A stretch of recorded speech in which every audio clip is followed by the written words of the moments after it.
Ce dimanche 15 décembre, le président de la République, Félix-Antoine Tshisekedi Tshilombo,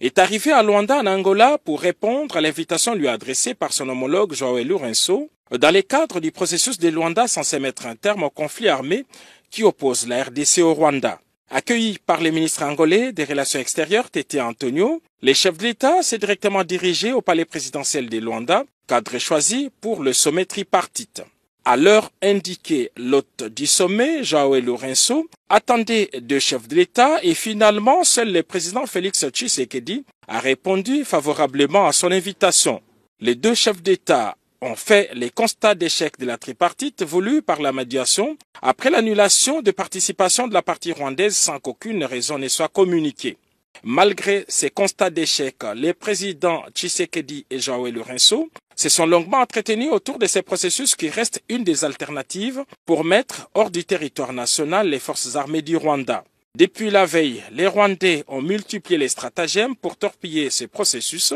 Ce samedi soir, la délégation rwandaise a conditionné la signature de l'accord préparé au cours des rencontres précédentes par une nouvelle exigence qui subordonne la signature de l'accord à un dialogue direct entre la RDC et les groupes armés M23, ce qui constitue un blocage délibéré et une entrave majeure aux efforts pour rétablir la paix dans l'est de la République démocratique du Congo. En introduisant cette condition de dernière minute contraire aux discussions précédentes, les Rwandais démontrent une fois de plus son soutien inconditionnel au M23,